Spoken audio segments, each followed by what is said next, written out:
नमस्कार। SPT nation पर आपका स्वागत है। पेश है 17 जुलाई गुरुवार दोपहर 1:15 पंजाब, हरियाणा, राजस्थान की बड़ी खबरें। सबसे पहले एक नजर डालते हैं आज की हेडलाइंस पर।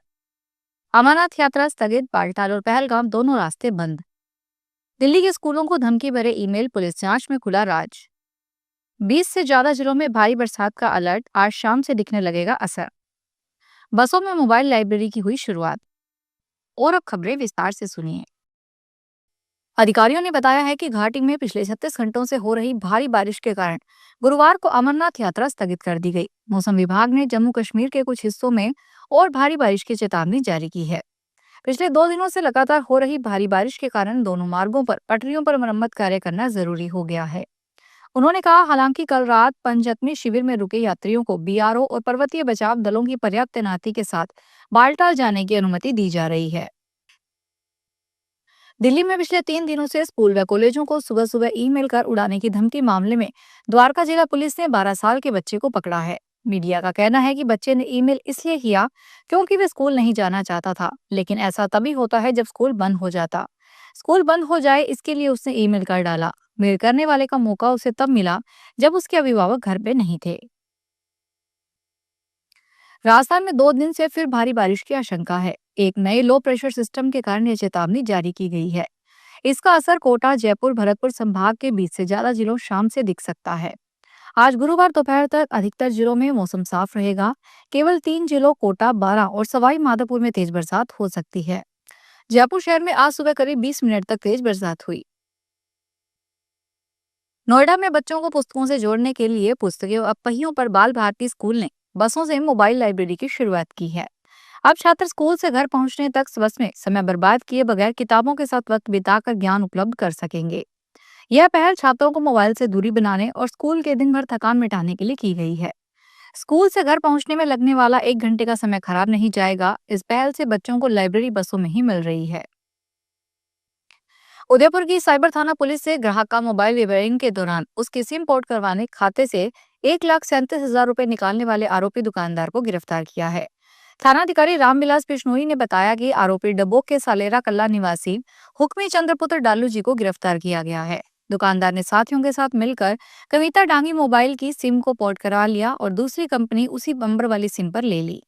सिम कार्ड को दूसरे मोबाइल में डालकर नेट बैंकिंग के जरिए 1,37,000 रुपए परिचित के खाते में ट्रांसफर कर दिए। केंद्रीय मंत्री मनोहर लाल का पीए बनकर एक व्यक्ति ने हरियाणा पुलिस के कर्मचारी को ट्रांसफर करवाने के नाम पर उससे ठगी कर ली। कर्मचारी ने इंटर डिस्ट्रिक्ट ट्रांसफर के लिए उसे 20,000 रुपए भेजे थे। ठगी का एहसास होने पर कर्मचारी ने गुरुग्राम के सेक्टर 17-18 थाने में केस दर्ज करवाया। पुलिस ने मामले की जांच करते हुए आरोपी को गिरफ्तार कर लिया। पंजाब सरकार ने वाहन चालकों को बड़ी सुविधा देते हुए ड्राइविंग लाइसेंस और वाहन पंजीकरण से संबंधित परिवहन विभाग की 27 सेवाओं को अब सेवा केंद्र में उपलब्ध करवाने का फैसला लिया है। इनमें से 15 सेवाएं ड्राइविंग लाइसेंस से संबंधित है, जबकि 12 सेवाएं वाहन रजिस्ट्रेशन से जुड़ी है। इसके अलावा राजस्व विभाग से जुड़ी 5 अन्य सेवाएं भी अब सेवा केंद्रों में ही उपलब्ध करवाई जाएंगी।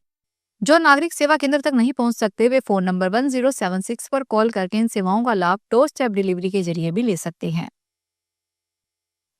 उत्तर भारत में लगातार हो रही मूसलाधार बारिश का असर अब मैदानी इलाकों में भी साफ दिखाई दे रहा है। धार्मिक नगरी काशी मां में गंगा उफान पर है, जिसके चलते वाराणसी के प्रसिद्ध 84 घाटों में पानी भर गया है। कई घाट पूरी तरह जलमग्न हो चुके हैं और घाटों के किनारे मंदिरों में भी पानी घुस गया है। खास तौर पर 80 घाट, जो पर्यटकों के आकर्षण का प्रमुख केंद्र रहा है, पूरी तरह डूब चुका है। स्थानीय प्रशासन ने गंगा के बढ़ते जल स्तर को देखते हुए लोगों को गहरे पानी में न जाने की चेतावनी दी है। कुछ लोगों ने राधा स्वामी सत्संग ब्यास घर के लिए ऑनलाइन दान के नाम पर एक फर्जी वेबसाइट बनाई है और फर्जी वेबसाइट में पंजाब नेशनल बैंक के खातों का विवरण देकर डेरा ब्यास सोसाइटी के नाम का दुरुपयोग करके पैसों की मांग की जा रही है। डेरा ब्यास ने ऑनलाइन दान देने के लिए कभी भी या कोई भी ऐसी वेबसाइट नहीं बनाई और न ही डेरा ब्यास ने आज तक ऐसा कर दान मांगा है। डेरा प्रबंधकों ने समूह संगत व विदेश विदेश में रहने वाले सभी श्रद्धालुओं से अपील की है कि वे ऐसी फर्जी वेबसाइटों पर भरोसा न करें और ऐसे धोखेबाजों के जाल में न फंसें। हरियाणा के रोहतक में देर रात भूकंप के झटके महसूस किए गए। बताया जा रहा है कि भूकंप की तीव्रता 3.3 थी और इसका केंद्र रोहतक में था।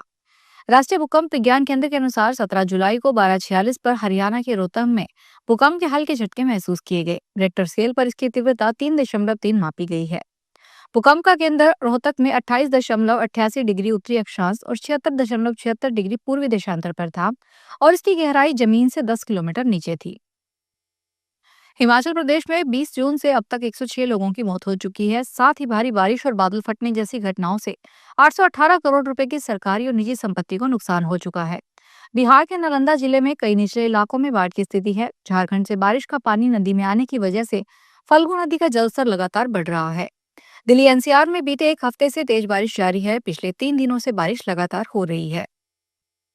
राजस्थान रोडवेज में एक चौंकाने वाला मामला सामने आया है, जिसमें सीकर डिपो की एक बस में ड्यूटी कर रहा परिचालक शराब के नशे में पाया गया और उसने 50 यात्रियों को बिना टिकट यात्रा करवाई। जब मंत्रालय निरीक्षण दल ने बस का निरीक्षण किया तो न सिर्फ परिचालक ने ईटीआईएम मशीन छीन ली, बल्कि निरीक्षण में रुकावट डाली। फिलहाल इस बुलेटिन में इतना ही। फिर हाजिर होंगे बड़ी खबरों के साथ।